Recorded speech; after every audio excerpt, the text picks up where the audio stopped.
Assalamualaikum warahmatullahi wabarakatuh. Perkenalkan, nama saya Ayu Putri Utami dari FKIP Universitas Jember. Kali ini kita akan membahas materi mengenai pesawat sederhana, yaitu katrol dan roda berporos. Katrol adalah pesawat sederhana yang berbentuk roda dan dapat bergerak pada porosnya. Prinsip kerja katrol yaitu mengubah arah gaya sehingga benda dapat terangkat dengan mudah. Dari prinsip inilah katrol memiliki fungsi sebagai alat mempermudah untuk menarik atau memindahkan benda yang berat. Katrol sendiri memiliki 3 titik, di mana titik pertama yaitu titik tumpu, titik kedua titik beban, dan titik ketiga yaitu titik kuasa. Di mana ketiga titik ini memiliki posisi yang berbeda-beda di setiap jenis katrolnya. Katrol tetap merupakan katrol yang memiliki posisi tetap atau tidak dapat berubah dan memiliki titik tumpu tepat di tengah katrol tersebut.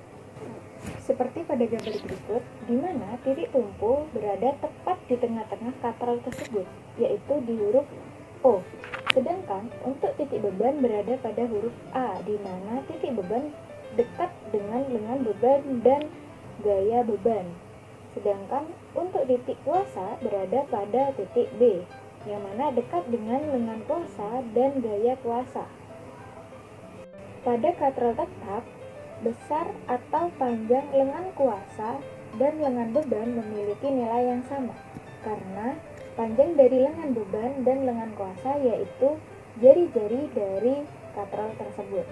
Sehingga keuntungan mekanik yang dimiliki katrol tetap yaitu sebesar 1, di mana bisa kita lihat dari rumus FB per FK sama dengan LK per LB sama dengan 1, di mana LK dan LB memiliki nilai yang sama. Seperti contohnya, jika jari-jari sebuah katrol tetap yaitu sebesar 2 cm, maka untuk LK dan LB sama-sama 2 cm. Sehingga untuk keuntungan mekanik dapat dicari dengan LK per LB sama dengan 1, dari mana? Dari 2 dibagi 2. Untuk jenis katrol yang kedua yaitu katrol bebas, di mana katrol bebas atau biasa disebut dengan katrol bergerak merupakan katrol yang dapat berubah-ubah posisinya sesuai dengan gerak benda. Di mana jika benda tersebut bergerak turun, maka katrol juga akan bergerak turun. Dan sebaliknya, jika katrol bergerak menaik, akan bergerak menaik juga katrol tersebut. Bisa kita lihat pada gambar di mana 3 titik, titik tumpu, titik kuasa, dan titik beban pada katrol tetap berbeda kedudukannya atau posisinya dengan katrol bebas. Di mana pada katrol bebas, titik tumpu berada pada sebelah kiri dari lengan beban. Sedangkan untuk tengah-tengah atau pada huruf A terdapat titik beban. Sedangkan untuk huruf B terdapat titik kuasa, yang mana dekat dengan lengan kuasa. Sehingga dapat kita ketahui keuntungan mekanik untuk katrol bebas yaitu sebesar 2. Bisa dilihat dari rumus FB per FK sama dengan LK per LB, di mana besar LK yaitu diameter katrol tersebut, sedangkan untuk LB yaitu jari-jari dari katrol tersebut. Sehingga dapat kita ketahui LK per LB sama dengan 2. LK bisa dijabarkan dengan 2 LB.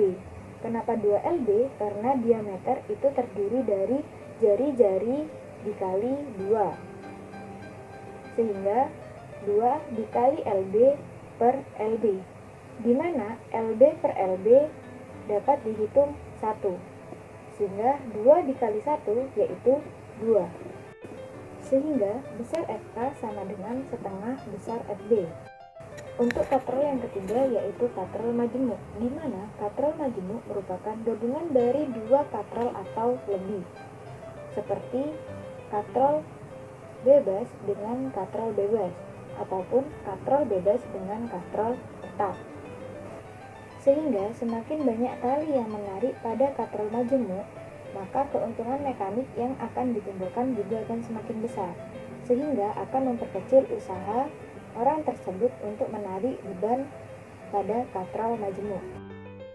Seperti pada gambar berikut, di mana katral majemuk memiliki tali sebanyak 4, sehingga katral ini memiliki keuntungan mekanik sebesar 4.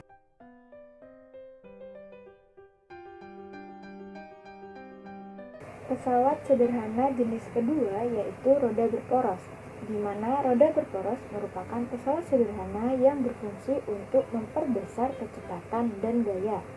Seperti halnya gir sepeda, di mana gir bagian depan pada sepeda saat diayun akan mengakibatkan perputaran, di mana perputaran inilah yang mengakibatkan rantai di sekeliling gir bergerak dan membuat gir bagian belakang pun bergerak, sehingga sepeda dapat berjalan atau bergerak. Selain gir pada sepeda, juga terdapat contoh lainnya yaitu seperti roda pada sepatu roda. Selain katrol, roda berporos juga memiliki keuntungan mekanik, di mana rumus keuntungan mekanik untuk roda berporos yaitu R besar per R kecil sama dengan G2 per G1 sama dengan omega 1 per omega 2, di mana R besar yaitu jari-jari untuk gir besar dan R kecil untuk jari-jari gir kecil. G1 merupakan jumlah gigi pada gir 1, sedangkan G2 merupakan jumlah gigi pada gir 2. Sedangkan untuk omega 1 yaitu kecepatan masuk dan untuk omega 2 yaitu kecepatan keluar. Seperti halnya gir pada sepeda pancar, di mana gir bagian depan akan lebih besar daripada gir bagian belakang. Hal ini bertujuan untuk memperkecil usaha yang dilakukan orang tersebut selama menggunakan sepeda pancar, sehingga gaya yang dihasilkan atau gaya yang diperlukan untuk mengayuh sepeda akan semakin kecil pula. Hal ini bertujuan untuk memperkecil usaha seseorang dalam mengayuh sepeda pancar tersebut, sehingga gaya yang diperlukan untuk mengayuh juga semakin kecil. Sekian penjelasan mengenai katrol dan roda berporos. Semoga ilmu ini dapat bermanfaat untuk kalian semua. Dan jangan lupa untuk mencatat dan memahami video kali ini mengenai katrol dan roda berporos. Sekian, terima kasih. Wassalamualaikum warahmatullahi wabarakatuh.